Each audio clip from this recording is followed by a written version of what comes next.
ഇന്ന് തന്നെ ഡൗൺലോഡ് ചെയ്യൂ. കാണൂ നിങ്ങളുടെ ഫേവറേറ്റ് ഷോസ്. നീ ഇനി പുറം ലോകം കാണണോ വേണ്ടയോ എന്ന് ഞാൻ തീരുമാനിക്കും. എനക്കൊന്നാലും കിട്ടില്ല.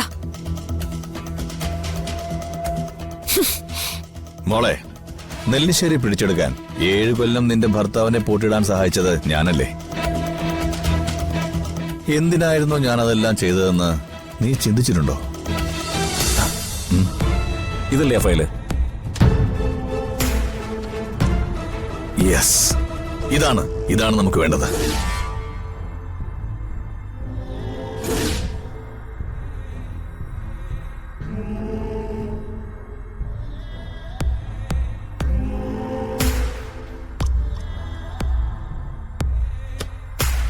പാവം, ഇതൊന്നും അറിയാതെ എന്തൊരു സുഖമായ ഉറക്കം.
ആരെന്നെ കെട്ടിട്ടത്?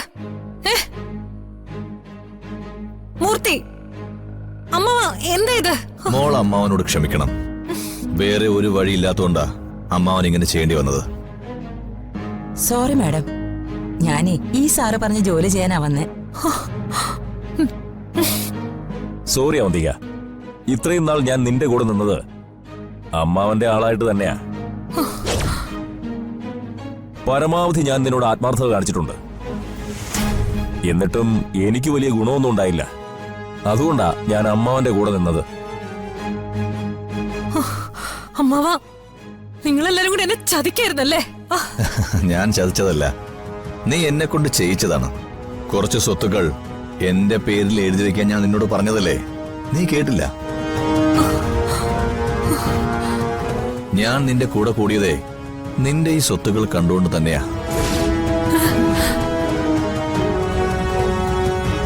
സത്യത്തിൽ നിന്നെ മുൻനിർത്തി ഇതെല്ലാം ചെയ്യിച്ചത് ഈ അമ്മാവൻ തന്നെയാണ് മോളെ.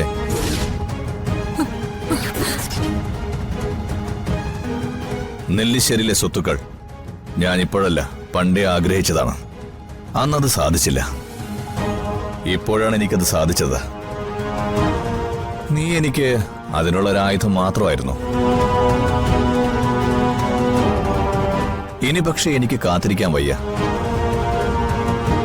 ഇനി നീ പുറം ലോകം കാണുമെങ്കിൽ ഞാൻ വിചാരിക്കണം.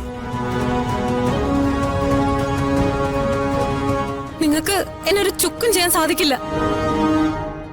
മര്യാദയ്ക്ക് അഴിച്ചുവിടാനാ പറഞ്ഞത്.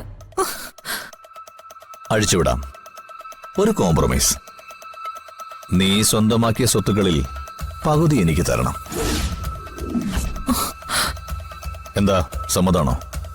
ഇതിൽ നിന്നും ഒരു തരി സ്വത്ത് പോലും ഞാൻ നിങ്ങക്ക് തരില്ല. ആ, എങ്കിൽ പിന്നെ നീ ഇനി പുറം ലോകം കാണണോ വേണ്ടയോ എന്ന് ഞാൻ തീരുമാനിക്കും. എനക്കൊന്നാലും കിട്ടില്ല. മോളെ, നെല്ലിശ്ശേരി പിടിച്ചെടുക്കാൻ 7 കൊല്ലം നിന്റെ ഭർത്താവിനെ പൂട്ടിടാൻ സഹായിച്ചത് ഞാനല്ലേ? എന്തിനായിരുന്നോ ഞാനതെല്ലാം ചെയ്തതെന്ന് നീ ചിന്തിച്ചിട്ടുണ്ടോ? അതെല്ലാം ഞാൻ നിന്നെ കൊണ്ട് ചെയ്യിച്ചതാ. മൂർത്തി, നീയും അമ്മാവന്റെ വാക്ക് കേട്ടെന്നെ ചതിച്ചല്ലേ? ഞാനിവിടുന്ന് എഴുന്നേറ്റല്ലുണ്ടല്ലോ, എല്ലാത്തിനും അടിച്ച് പുറത്താക്കും.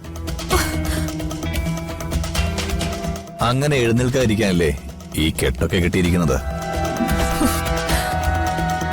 പുറത്തുനിന്ന് ആരും നിന്നെ അന്വേഷിച്ച് ഇങ്ങോട്ട് വരില്ല. അഥവാ വന്നാൽ തന്നെ ഞങ്ങൾ കാണാൻ സമ്മതിക്കുകയില്ല. ആരെങ്കിലും ചോദിച്ചാൽ മോള് വല്ല ദുബായിലേക്കോ യൂറോപ്പിലേക്കോ ബിസിനസ് ടൂർ പോയിരിക്കുകയാണെന്ന് പറയും. അല്ല, അങ്ങനെ പറഞ്ഞാൽ ആളുകൾ വിശ്വസിക്കും. ഞങ്ങളെ ആരും സംശയിക്കുകയില്ല.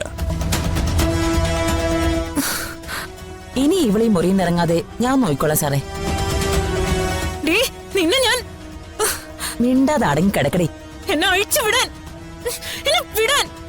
ഇങ്ങനെ ശബ്ദം ഉണ്ടാക്കി ബഹളം വെക്കല്ലേ മോളെ. ഞാൻ നിന്റെ അമ്മാവനല്ലേ. നിനക്കുള്ളതെല്ലാം ഈ അമ്മാവനും കൂടി ഉള്ളതല്ലേ മോളെ. നിങ്ങളെ ഞാൻ ഒറ്റ ഒരെണ്ണത്തിന് വെറുതെ വിടില്ല. അങ്ങനെയൊന്നും പറയില്ലേ മോളെ. അമ്മാവൻ എന്ത് വിഷമാവും.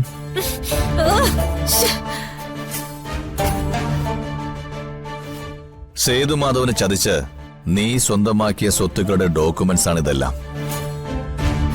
ഇപ്പോൾ ഇതെല്ലാം ഈ അമ്മാവന്റെ കയ്യിലാ. എന്നെ അഴിച്ചു വിടാൻ വിട്. നിന്നെ കൊല്ലണോന്ന് ഞാൻ ഇതുവരെ ചിന്തിച്ചിട്ടില്ല. എന്ന് കരുതി കൊല്ലണ്ടാന്ന് ഇതുവരെ സാറ് പറഞ്ഞിട്ടുമില്ല. നല്ല രുചിയോടെ നീ ആ പായസം വാങ്ങി കുടിച്ചപ്പോ ഞങ്ങളെല്ലാം അത് കണ്ട് രസിച്ചു. പക്ഷെ അതിനകത്ത് മയക്കുമരുന്ന് കലർത്തിയതാണെന്ന് നീ അറിഞ്ഞില്ല.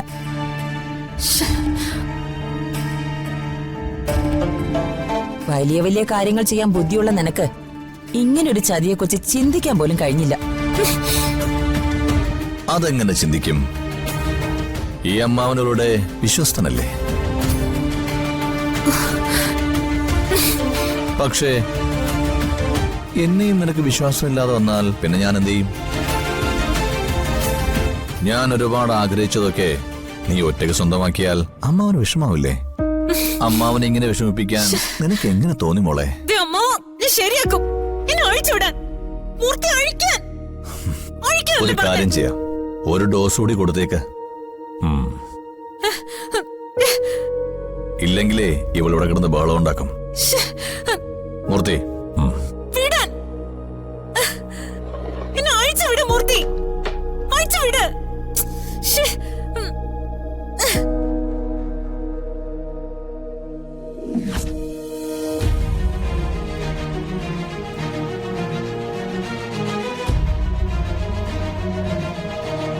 വിട്, എന്നെ വിട്.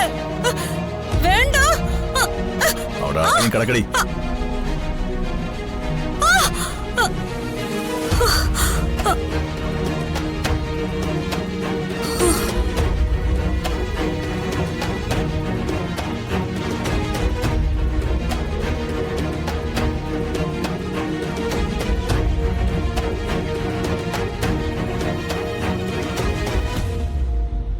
സാറേ, എത്രയും പെട്ടെന്ന് എന്തെങ്കിലും ചെയ്യണം.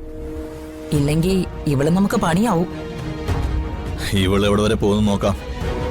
എന്തായാലും വെളിയിൽ ആരോ ഒന്ന് ചോദിച്ചാലും അവന്തിക ബിസിനസ് ടൂറിന് വിദേശത്തേക്ക് പോയി എന്ന് മാത്രമേ പറയാവൂ.